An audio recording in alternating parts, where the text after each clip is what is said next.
So I think you have to accept that, yes. Yeah, it's okay. Done. So welcome, Sally, and you are the first off the ring with our interviews with the masters. And I would just like to really thank you for being part of our little talk. This was really basically me having a dream a week ago, and I had it 3 nights in a row, that it was while I'm still in the position of the chair. And I'm hoping to retire in October if they let me out, because we only have 3 years on the board, or otherwise we have to stay up for another 3 years, and not easy raising a child, a 6-year-old, as I mentioned to you. No. So I thought I just had this dream that I would be interviewing people so that we can just expand people's consciousness and what it is about Reiki that is Reiki.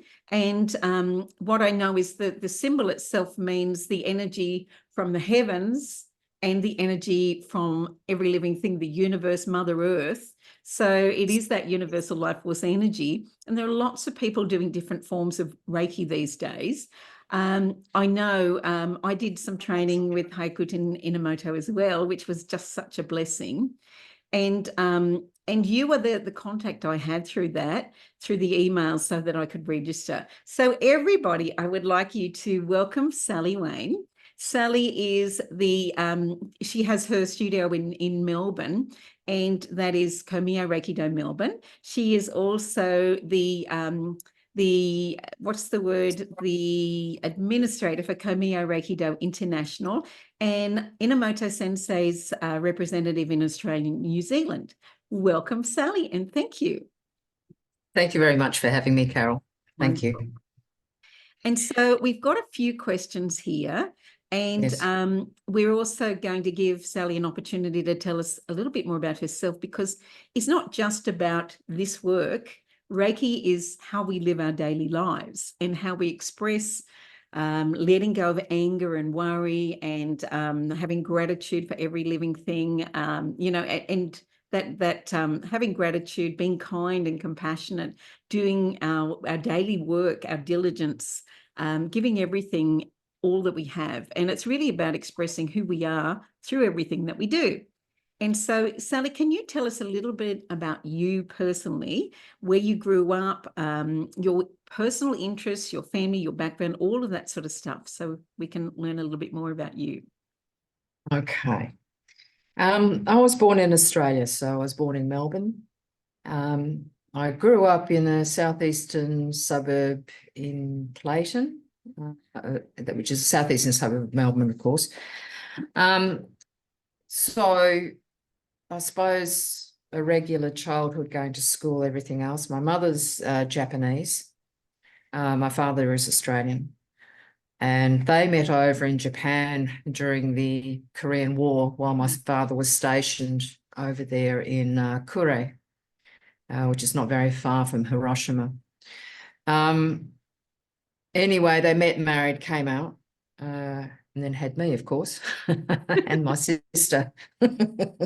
Excellent. My interests. So look, I've always been sort of a bit of a creative child and a bit of a recluse, really. I feel very comfortable as an introvert and being on my own occasionally, and then sort of connecting with others when I feel a need, which was quite interesting childhood, actually. Yeah, I loved art, so I really didn't do much about that until much later in life.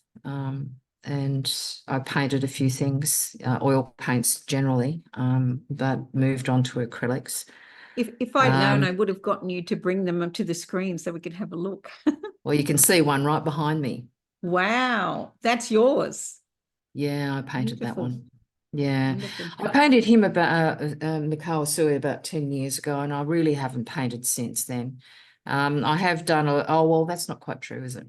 Yeah, I have done a few little watercolors for the Buddhist Sangha that I'm a member of, and they've placed those into their publications, so wow. Which was quite nice. But other than that, I haven't really been doing much at all. Perhaps when I retire, I can pick up the brush again. Yes, retirement, that's never going to happen, is it? Probably not for a while. No. I've just recently gone down to 4 days a week at my work. I'm the I same. work, yeah. So I really don't know when or if I will retire, though I'll be working in some shape or form, I think. I don't think I'll ever give up working, to tell you the truth. Not that being a Reiki teacher is work. I think it's more of a calling, really. I agree. It's the same with being a practitioner as well. That's a calling as well. Yeah, definitely. So I've been working in the corporate world too for a long, long time, 50 I saw years. that on your website, actually. So what were you doing in the corporate world? In finance. Oh, my goodness. As a hypnotherapist as well, I'm always looking at patterns and the brainwave patterns, and what, somebody can walk in and I'll go, this person's really analytical, so this is what I need to do with them. And you kind of feel that, and you'd be exactly the same too. But you don't expect someone that's really analytical to also be very artistic.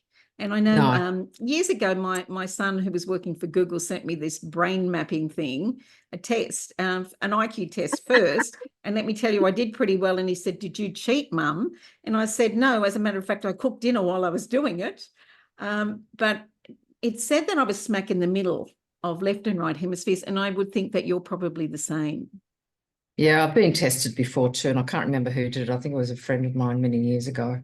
Yeah. And the test came out really weird because I was, again, like you, I was sort of smack bang in the middle. Yeah. And they sort of couldn't believe it. Usually people are either left brain or right brain, and not a mixture of both. Yeah.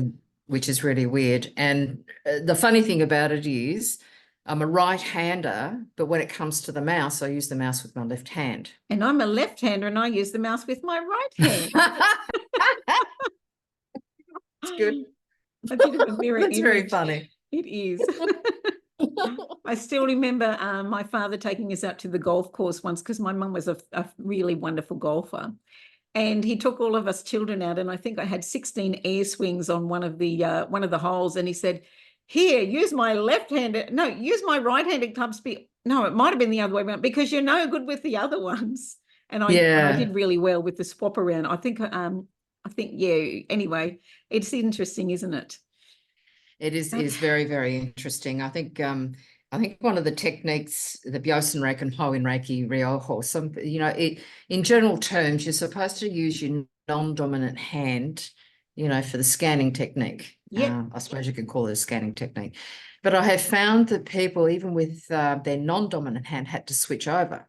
Yeah. So I thought that was very, very interesting. And when I saw that for the first time, that's when I sort of started teaching, well, use your non-dominant first. If it doesn't feel right, use your other one, use dominant hand. Yeah. So that was interesting. Yeah, very interesting. Yeah, I think our intuition is really what we're meant to be tuning into more than anything, isn't it? So we've all got different gifts, and we just need to stay open to all of them. And so what led you to Komyo ReikiDo? I know that you've done the Asuishiki Reiki Ryoho. You've done several other styles of Reiki. And how did you find Komyo ReikiDo? Because I just think we are called in different areas. Things just pop up into our awareness that nobody else will see. And then we go, I'm meant to do that. Yeah. I think a lot of the things that I've actually come across, I either know I'm supposed to do that or I don't. And that's it. When I first learnt the Western style of Reiki in the first place, I was very diligent in that, but after I became a Reiki Master in that system, I just really found that something was missing. So I started researching, of course, but even the researching, it really didn't lead me to very much. Yeah, it is very limited, and it is so much based on people's perception of Reiki, and I thought that was very interesting. But there are a lot of other modalities that were sort of mixed in with Reiki too, as well, what I found on the internet. But I think when I found out from a friend of mine that a Japanese Reiki teacher was coming out, I thought, you know what, I really need to go. Yeah. And that was it. I didn't know much about Inamoto back then. And so I really jumped at the chance, because I thought, well, you know, I'm not going to get much closer to the answers that I'm seeking. So I thought, right, I need to be in this class. And I'm so glad that I did. Yeah. It has changed my perception. It took me a little while, actually, to assimilate what I had learnt in Komyo Reiki Kai at that stage. Yep. Because I was learning something totally different in the Yes. first instance. Yes, I thought the So same thing when I did the training. I thought it was very different. And I had a girlfriend here in Dubbo say, there's this Japanese Reiki master, and he's going up to Brisbane. And I connected with Daniela, and then I had the emails with you, but my girlfriend didn't even make it, and I was the only one there. oh, Yeah, all the other people at the workshop were Daniela Godfrey's students, and I was the only outsider from Dubbo. So that was kind of interesting that I turned up there, and I just felt like I was coming home. And I've done a Vipassana retreat in the Blue Mountains once, and that 10 days of stillness was a thing that really calmed my mind. I think probably I've got ADHD, I don't know, but it took 5 days to get the stillness, and I had a mystical experience which I've had before, where I've been into the light, all the rest of it. And but it was just that same feeling of peace, because we're so busy in our Western worlds, aren't we? Just doing rather than being. So that's the thing that I found that Komyo ReikiDo brought back, was that spiritual essence of living your Reiki. yeah, I found that too as well. I did actually learn other Reiki systems after Komyo ReikiDo, I think mainly influenced by some of my friends, but I always returned to Komyo ReikiDo. You know, there was no doubt. What are some of the other things you've done? Because I know you've done yoga and zazen, the Zazen practice, and Yes. you've done a few other things. Would you like to tell us about that as well? Yeah, okay. At the time of my Reiki Mastership with the Western style, I began a yoga diploma with the Australian Classical College of Yoga. And that was more of a classical form rather than anything else. And we studied the Patanjali's sutras, and meditation was a huge part of it. Definitely. Like I think a lot of people would know, or maybe not, that the asana, or the physical practice, is only a very small part of the yoga, tiny, tiny bit. And the rest of it is basically working with the mind. So that sort of opened doors for me, and I think that began my self-inquiry too as well, which was a part of the courses, and not so much why I did this or the reasons behind it. Well, yeah, it is the reason behind it, because there is basis here of the conditioning of our minds in the first place from when we're young, and so true. That's what I work how with we're educated educated every day. Yeah. So it's that type of inquiry where we just needed to find the source where all of this type of thinking came from. So that was quite interesting.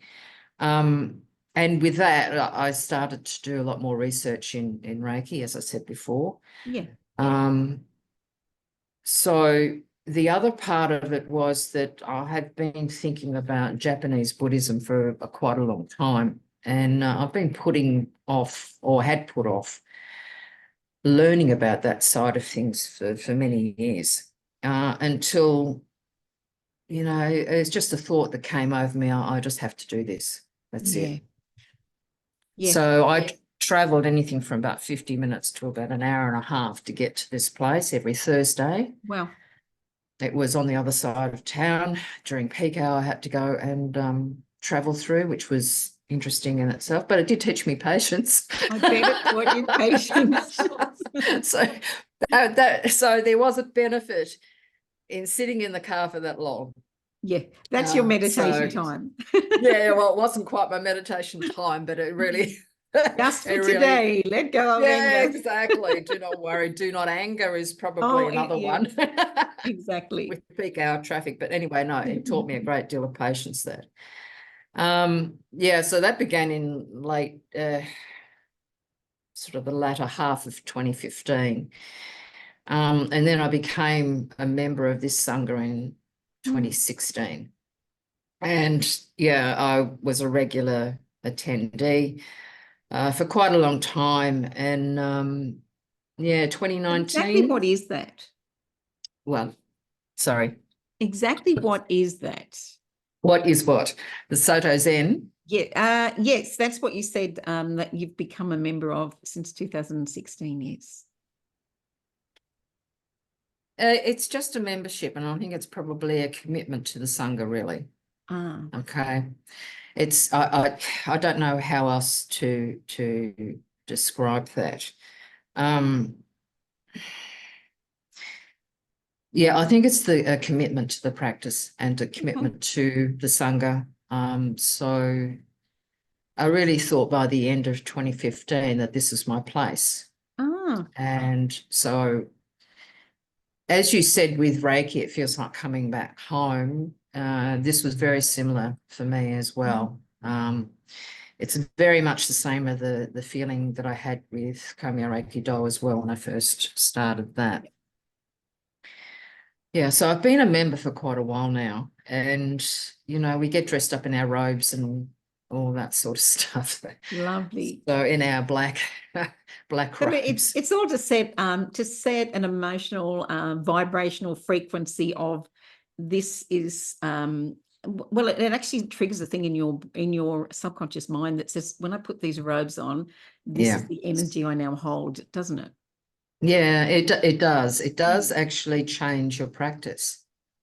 It seriously does. It's the same, I suppose, that if you've got a specific meditation shawl that you put on before your meditation, exactly the same thing. It becomes a catalyst to bringing your mind back into center. So it's very similar to that. Yeah, so I took the initial precepts with the Soto Zen community in 2019. In which case there's like a little ceremony that you go through, which I probably liken that to Reiju, which was interesting. A part of the tradition of taking your initial precepts, you're supposed to sew a rakusu, which is, like a little apron type thing that they have around their necks. Yes, yep. If you've seen those. Yeah, so there's a specific pattern and a specific way to bring it all together. And then, of course, the abbot will actually writes on the back in Japanese calligraphy. Beautiful. And you'll have my Dharma name there as well. So that was quite interesting. Yeah, so from there, it sort of fell over a little bit during COVID, like a lot of things. Yeah. But funnily enough, they created a hybrid form of Zazen, would you believe? Is that an online one? Was that an online one? Which I thought was really, really interesting. But it was amazing. I think the Zoom shares must have gone up exponentially during that time. I mean, everybody virtually just got online, which was interesting. But a part of that too is also that Inamoto's gatherings also went online. Yes, yeah, I've been to, I think, one of those, but yeah, and it all worked very well, didn't it? And it was just amazing, just connecting with him while he's in his home in Kyoto. Yes. And it was just lovely. I must get to more actually. Yeah, I sort of became a lot more involved with him at the start. I mean, like I did a lot of work for him anyway, starting in 2015 anyhow, and it just grew. Yeah, so Yeah. that was sort of my next question was, when did you sort of start working in that field as his representative and administrator and all the rest of it? Yeah, that was a progression, I think. In 2015, I did some work on his manuals Ah, to try and reorganize it a little bit to make it flow a little bit better. probably more for the Which, Western sort of yeah, model as well. Yeah, so you're yeah. kind of the bridge. Well, I wouldn't say that, but I mean, they're still his teachings. I've only just Yeah, rearranged his teachings. There's really none of me in it. Okay, yeah. so Actually, I went looking for you on YouTube to see if you had anything there, and I didn't find anything. no. And I thought, this is humility. This is you just stepping back and letting Hyakuten Inamoto shine his light. Hmm. But, you've got your own light as well. And so I've been watching little things on Facebook with you, very humble, silent, introductions to these are our new shining lights, so new students. And I followed some of your posts when you went to Japan as well, which I thought was absolutely stunning and beautiful. Yeah. And so I just thought, no, Sally needs to be up here because she's one of the silent achievers. She's one of the people that's making a big difference in the world as well. And Oh, thank and that you. was one of the reasons I thought, no, I'm going to reach out to Sal because she's got a story, and I like sharing stories. I like people getting to know people better and understand the way you think and feel connected to you and to the essence of what you teach as well. And you've tried lots of different things and you've come back to this. So that speaks volumes to me. What do you feel was different in between the Western style of Reiki and Komyo ReikiDo, the main differences? Because what I notice is the attunement process is a little bit different to the Reiju as well. So yeah, so what else do you find was different? Did you find? Look, I found with the Western style of Reiki that I first learnt, it was very much focused on the therapeutic or the physical side of things, and which is nothing wrong with that. Yeah, but it's not complete. But it didn't feel complete. And the 5 principles or the Gokai I was introduced to that, but it was basically skimmed over. Yeah. Which was really a real shame. Yeah, To tell you the definitely. truth, because you're basically just having only half a system being presented to you. Yes. And with Komyo ReikiDo, there is a big emphasis on the 5 principles. Definitely. So we're really touching into the spiritual side of Reiki, which was quite missing from the Western style that I learned. So there was that. There was also the practice motto of place your hands, surrender and smile, which I found, yeah, it is gorgeous actually. Yeah, so placing the hands is quite easy. It's the surrender bit that people find really, really hard. And it's more about getting out of your head rather than getting into the head and out of the ego. And being able to let go of all your preconceptions, your expectations, all your preconditioning, and even habits and behaviors. You need to take a step back from when you're practicing a spiritual practice. So true. So what I found with the physical side of things, yes, that can get you. You can get to a certain level of spirituality. However, if you don't deal with the mind, you'll find that you come to a stop. You only can get so far and no more. Yes, yeah. So with Komyo ReikiDo, because they're introducing a lot more spiritual aspects, my spirituality actually expanded exponentially. Yes. And I think that's why I love Komyo ReikiDo because it treats the whole person. It's not just, the physical side. Yeah, It definitely. treats mind and body. So, Yeah. and I think that's why I liked it, and that's why it fits in so well with all of my other practices. So, Yes, well, it really does. It fits right in with all your other practices, doesn't it? It's the same bringing you back to your center and letting go of the ego, so that we are just the hollow reed that we are meant to be, through which this life force flows for the highest good of all. So yeah, I totally understand that. So you've kind of just covered one of my other questions already. Oh, did I? The spiritual Sorry. aspects of Komyo ReikiDo that could benefit other viewers. Actually, you could probably expand on that if you like. Look, there's a whole heap of different spiritual exercises that come in level 3. Yes. There's 4 levels in Komyo ReikiDo, and in the 4th level, you do that twice.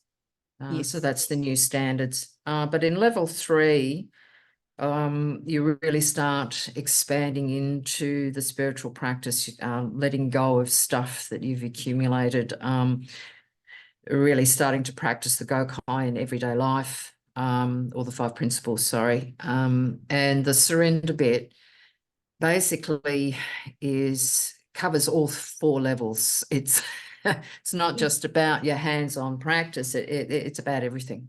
It is, yeah. And yeah.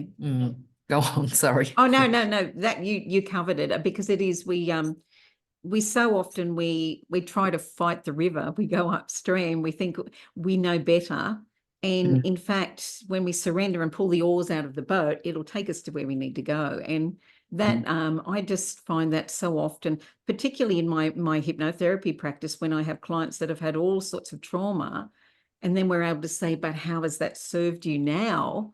And we realize that that's part of their soul's journey that they've sort of they've signed up for, basically, so that they can, it's a positive, it's not a negative at all. And if they just learn to accept and surrender to it, they can just grow so much more from it, from any difficult experience. Even sitting in the traffic, you've already worked out that that's your patience lesson. So Look, the bit of surrender actually creates freedom, really. It does, certainly does. And that's what I love about this.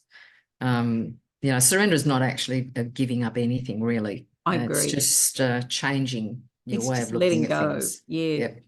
And letting go of all our preconditioned beliefs and all the rest of it, and being in the moment, so you can sort of really assess what is, rather than what I wish, or letting go of the past, the worry about the past, or worry about the future, and the anger about the past, quite often, isn't it? So yeah. That's which is the part of the Gokai, really.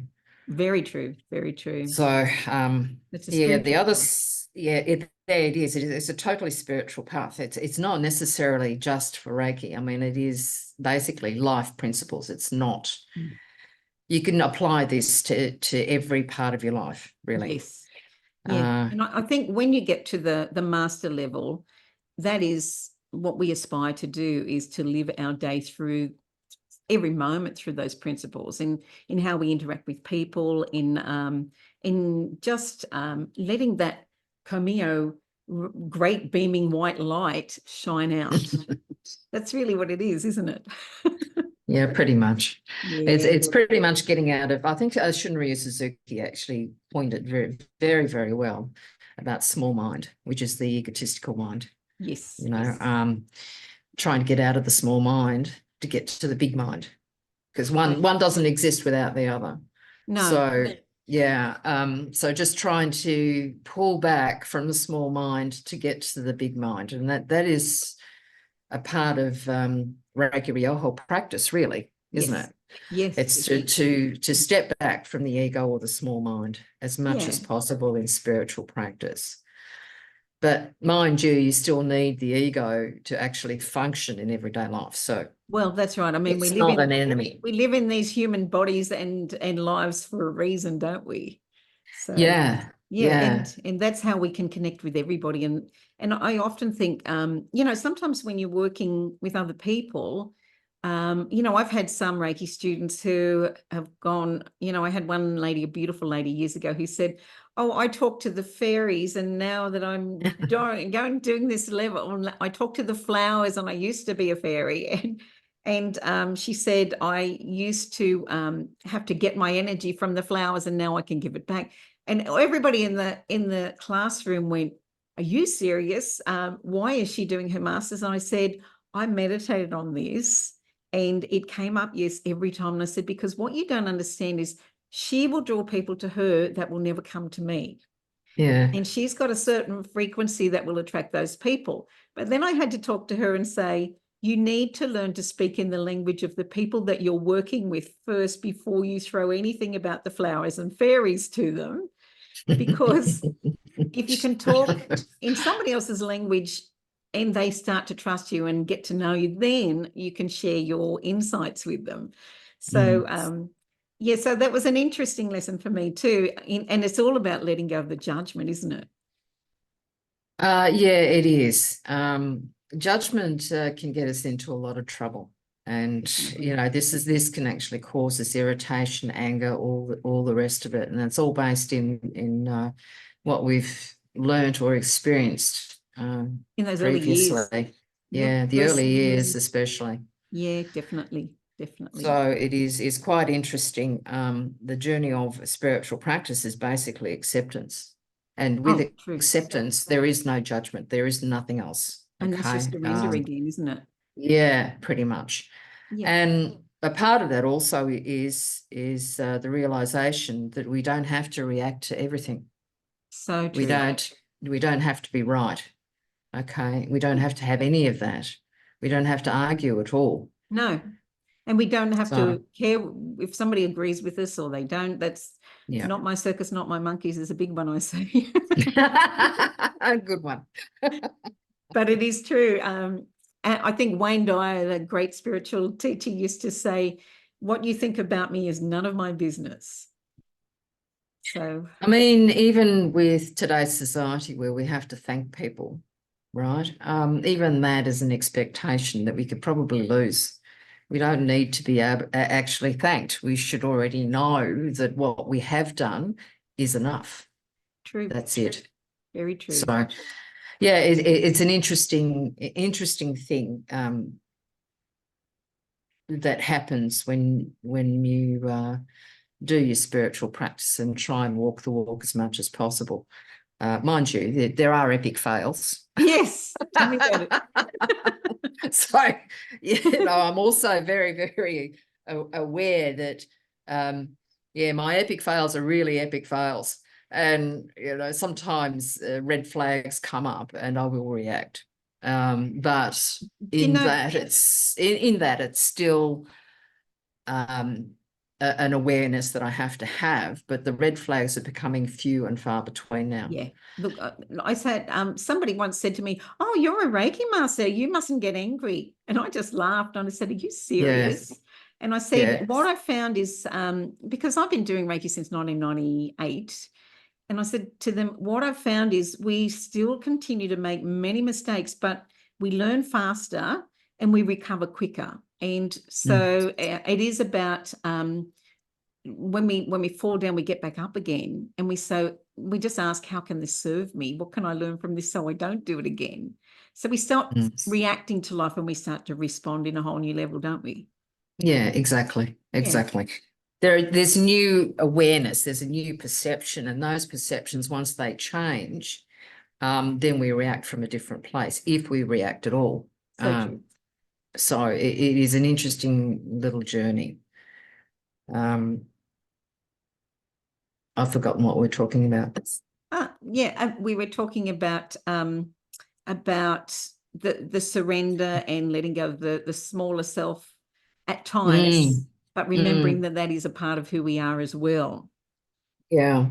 I think because we've got a functioning mind and body, we always have to aware that the ego is going to pop up somewhere. Certainly is. Okay, so that's something we cannot avoid. So yeah, that's interesting. I think I think we were talking about Komyo ReikiDo spiritual practices. So I think the other one that I find can be a little bit more difficult. And I think one of, particularly for beginners, is go placidly in the midst of praise or blame. Oh, definitely. So that is a very, very hard subject to broach with beginners, particularly if they have had no spiritual practices at all under their belt, like meditation and so on, or yoga even. This motto of Komyo ReikiDo is about traveling the middle path. Definitely.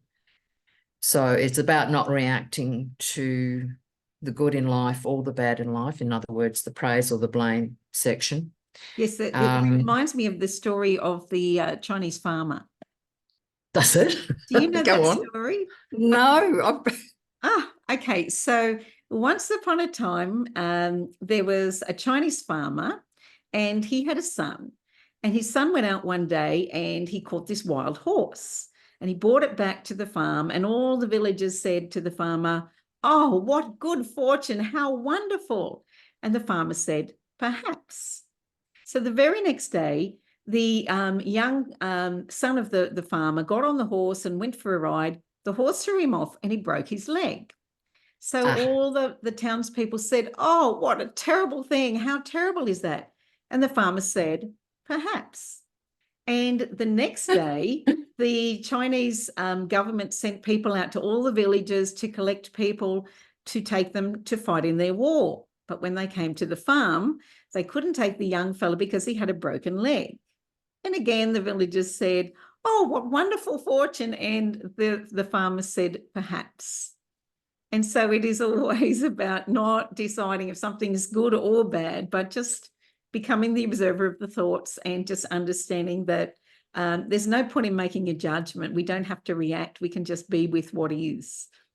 And it worked out well for them. So I actually have heard of that before. I thought you would have. Yeah, it's an old Yeah, one. no, I did, but sometimes I have a lapse of memory, so that's okay. Yeah, it's an old one.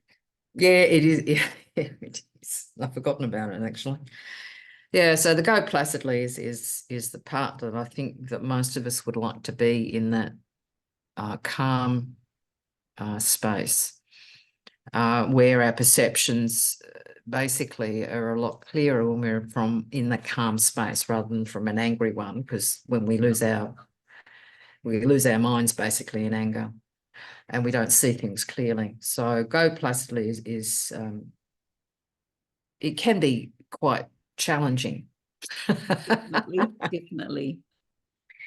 So to try and teach a beginner on this, it's very, very hard because the middle path is not a straight line. It's all over the place. And with the praise or blame, we are so hardwired in seeking things that we like or gives us pleasure. We tend to head straight for that, not a problem. But when it comes to the bad side, we want to avoid that. We don't want to face it and we want to run away. So trying to teach a beginner not to run away and not to be pulled by attachment to things that give them pleasure is a very, very hard concept to teach anyone. But but this is in our manual level 1, which I think is a good place to be because it's a start. Yes. Yeah. And even just bringing that to people's awareness and to also remind them that that's their job to do the work as well, rather than we tend to try to make things easy on people. And a lot of us are enablers, but our job is to kind of lead from the front and show them the way, but they actually have to take the footsteps themselves, don't they? Yeah, exactly. Yeah. So it's always a bit of a journey to try and bring up some examples of their dualistic thinking and the way that they think, how the words are in, the words themselves in their thoughts are dualistic. So it's an interesting thing, a concept to bring to the classes, which I found very hard to teach, really. Definitely. Do you know, I had this mystical experience I had probably 20 years ago when I taught a master's workshop with 11 masters in it. And on the Saturday night, I meditated. And I went into the light and I was part of that light. It was the brightest light I'd ever seen. It felt like nothing but love. I couldn't even explain how amazing that was. But in that place in the light, I saw all these little colored balls of light. And the way I kind of made sense of what that was, these are other people's souls. And then I went, oh my God, that light is shining through them. It's part of them. They're part of it. Wait a minute, if they are, so am I. How can we feel that we are less than perfect when that is our true nature? We are all one. We are all that God energy. We've got to let go of judging each other, because as we judge another, we judge ourselves. And just to really, that after that one experience, the next morning I tried to explain it to everybody and I just couldn't stop crying. I was in so much joy and everybody got it. It was like they all got it. And it was just one of the most powerful experiences I've ever had, but it just got me back into to letting go of that dualistic thinking and just realizing there's no good, there's no bad. There just is, and what we make of it, kind of thing. Yeah. Yeah. Yeah, because I think that once we get into the dualism, it separates. Yes. Right, which then creates a bit of a barrier to get back into that field of non-separation, which I think you're describing, where we're in a field of oneness, of all connection and everything else like that. So I think that's the major thing of the ego, is to separate. And mine's better than yours, all the rest of it, and religion, all the rest of it too, isn't it? Yeah, it's right and wrong, everything in that. Yeah. So that is the part, which is the small mind, that stops us from getting into that field of consciousness, of oneness, of big mind. And that's something that we tend to fight with for the rest of our lives, basically. And it is like we sort of think we get it and then we fall down the mountain again. And yeah, exactly. Again. It's the story of the other story that Hyakuten talks about, going up the mountain, the ox slayer, how we walk along and we're trying to search for enlightenment. So we're facing the ox and then we get a glimpse of him and then we finally catch him. And then when we catch him, we ride him back down the mountain and start all over again. And that is the journey, isn't it? We kind of think we get it. And then we realize we never get it. It's a lifelong journey of learning and growing and all the rest of it. Yeah, I think we get it in small glimpses. I don't think we totally not get it as such. We do get it, but we just go in and out of that. And with the story you're talking about is Jugusyu. That's it's the herder and the ox. So and there are different pictures for different levels or stages of consciousness and reality. But when you look at this picture, to be honest, you might get up to stage 4 and then have to go back to stage 2 and then back up 1 and then go back to the start again. So it is something that we will forever feel, I think, in our lives and in our spiritual practice. Sometimes we just think, oh my goodness, my mind is so full of stuff, I can't get rid of it. And then other days we can just float through and sail through it, and it's easy. But I think that is the struggle. That's the human struggle, isn't it? Yes. Yeah, human condition. Okay, can you share any success stories of your practice with Komyo ReikiDo that have made a significant difference in somebody else's life? Maybe some feedback you've gotten from students or from people that you've worked on or worked with? I don't tend to seek feedback. This is something that I sort of don't do, but to tell you the truth, Carol, every time a person gets off the treatment table, you can see that they're happier, right? Yes. They're more relaxed. And even in some cases, the pallor has gone and you've got rosy cheeks back into their faces again. They actually feel and look better. Yes. So it changes, doesn't it? Yeah, it does. So in that respect, I find that that's enough for me. Okay. I don't need to find out any more. If somebody wishes to tell me at some other stage, then that's fine, well and good. And it's the same with classes with students. Yeah. I think with the bare beginners, when they can feel the energy and play with the energy and see that there is some sort of substance, the actual wonderment in their Oh, faces, I agree. Yep. it is absolutely special. It's like the lights Really, just really came special. on. Yeah, exactly right. So in that respect, I find that is enough for me as well. Yeah. I did have one lady in the last class who said to me, you know what?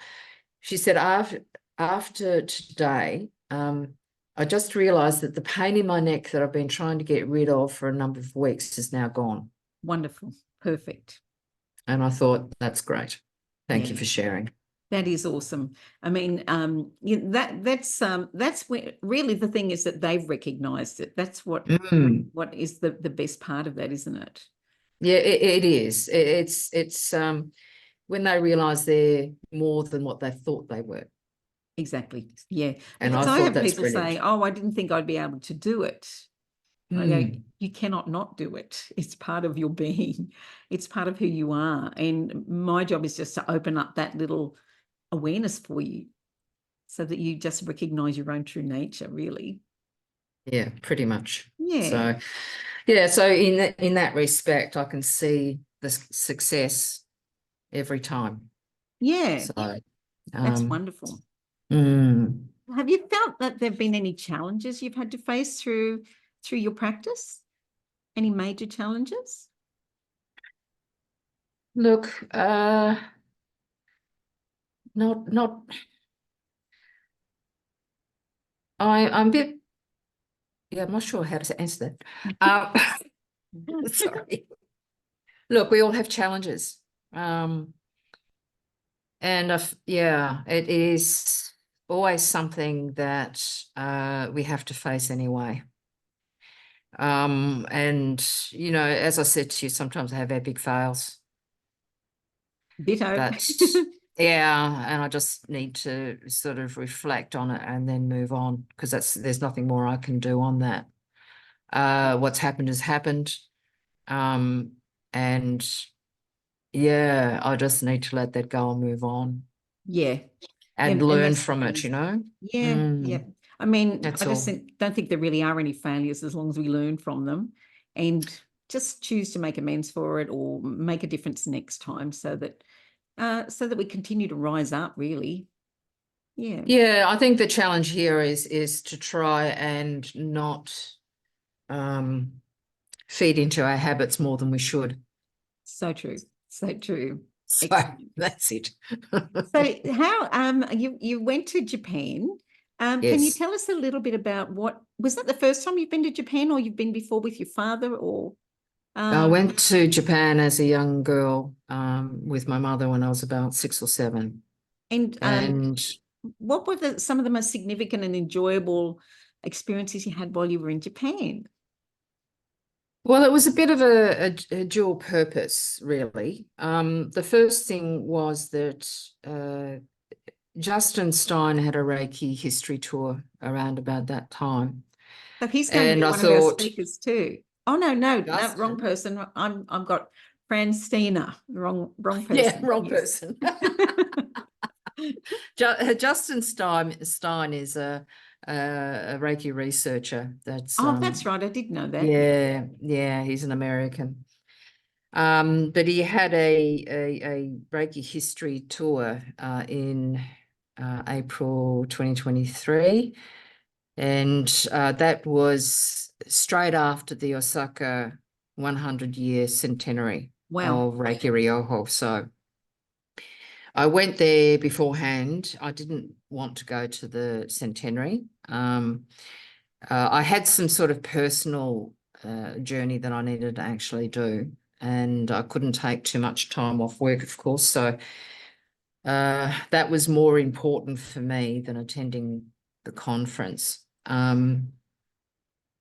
Yeah, so my mother had died, or Oh, passed away about, I think 2 years, 2 years before. Mm. And I've always wanted to go back to her family grave in Hiranagahama. So I Oh, took wow. part of her ashes back and sprinkled it around the grave. So it was quite funny. When I hired a tour guide to find the grave, she said it was like finding a needle in the haystack. Wow. But as circumstances have it, Funny things just that. fell into Yes, it place. is. Yes. Yeah, it was quite interesting. Amazing. Everything fell into place. And she found the grave and we went there and sprinkled the ashes. Apart from that, I visited some places that I remembered as a child Wow. Okay.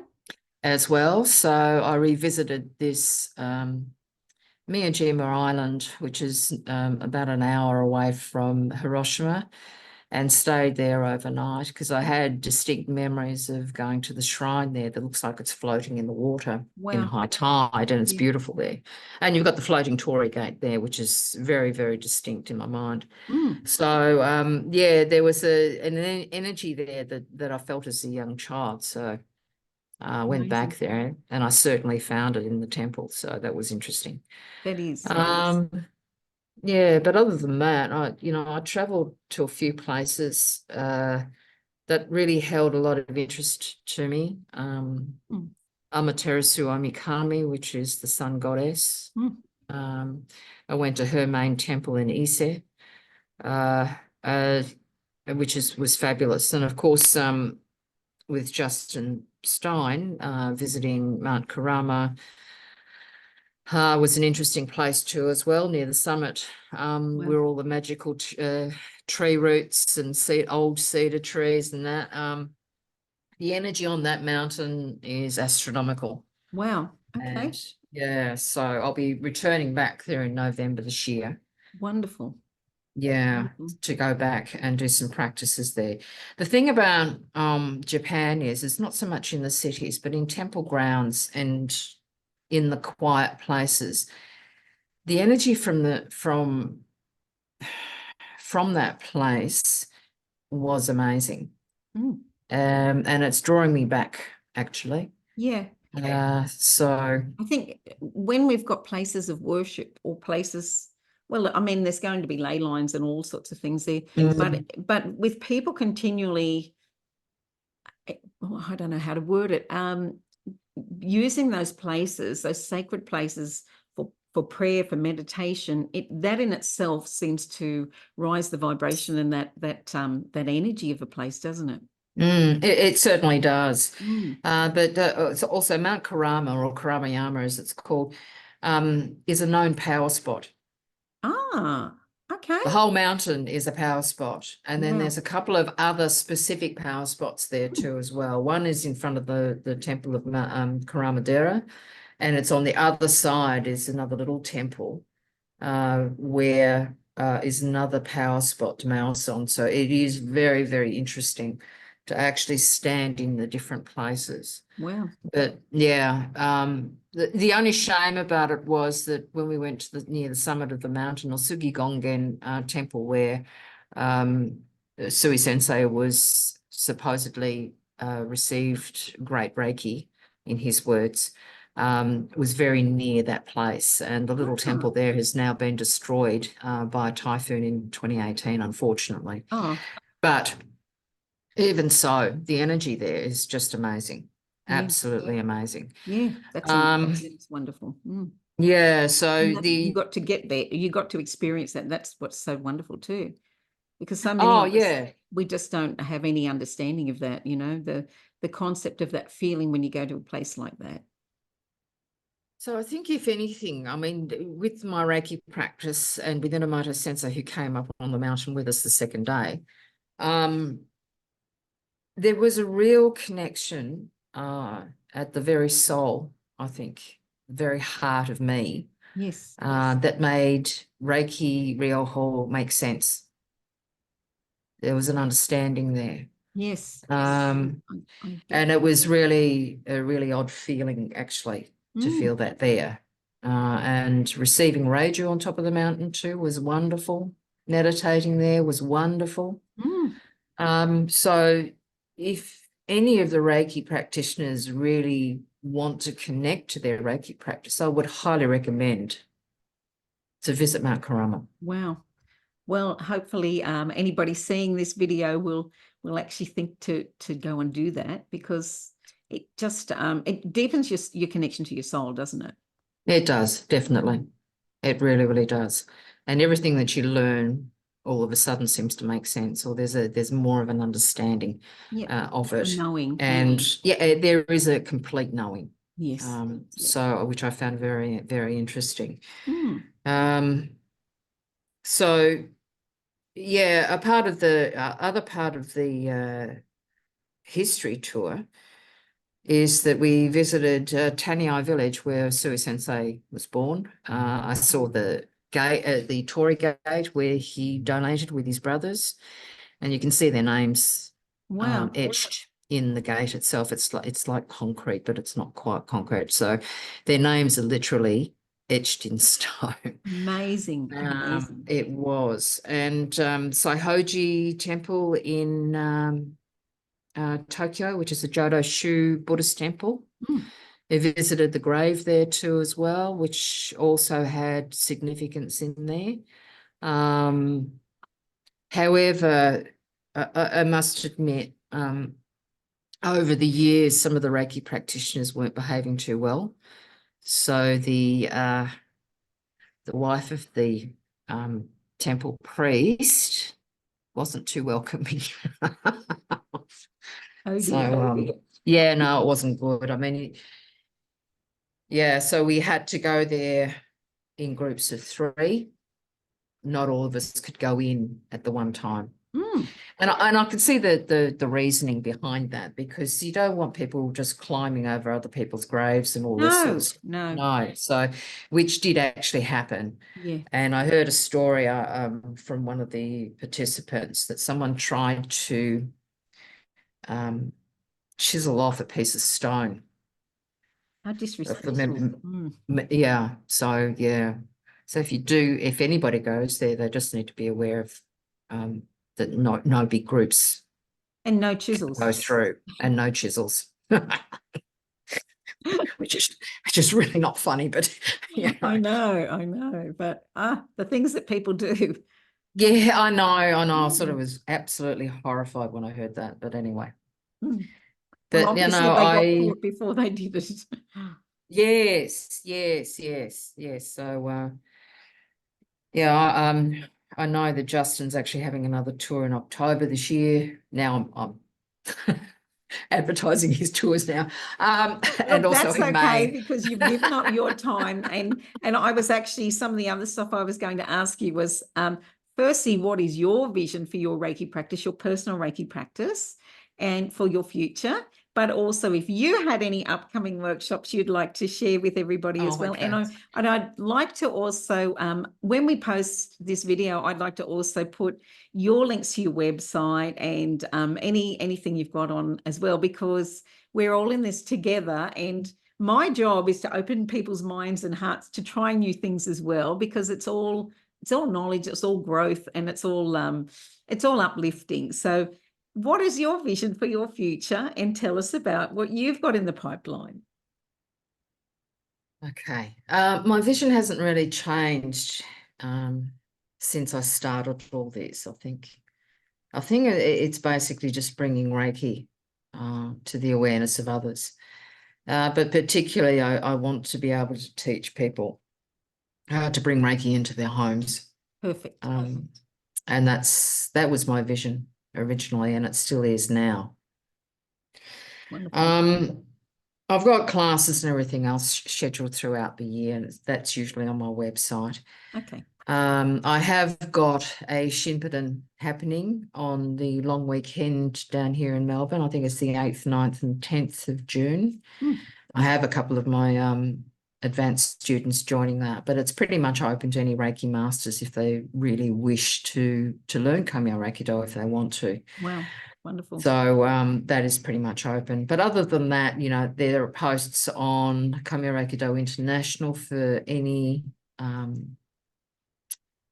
gatherings for Komyo ReikiDo people, or, sometimes you'll have other events where Inamoto will be teaching. So you'll see his teaching schedule on that Facebook page. So I don't know. Is there anything else there? What Have we message? covered everything? Yeah, we've ticked every box here. One was sharing your resources or references for viewers, but you've kind of just done that now. And your upcoming workshops, which you've touched on, but I'll also have a little look on your pages. And if there's any events there, I'll just put a link to them as well. And what message would you like to share with our viewers? What would you like to leave everybody with? What's your one liner, or maybe a couple of lines, a message that you'd like to share with others? All right. If you want change, if you want to evolve, you need to practice. That's it. Perfect. Without the practice, nothing changes, nothing evolves. So I think that is the basis of every spiritual practice there is on this earth. So, and it's a practice because you have to practice. You have to do the practice. You have to do the work. You have to take responsibility for your work. And the only way to get anywhere or to feel better, you just need to keep practicing. That's all. Perfect. Keeping it simple again, isn't it? Pretty much. Wow.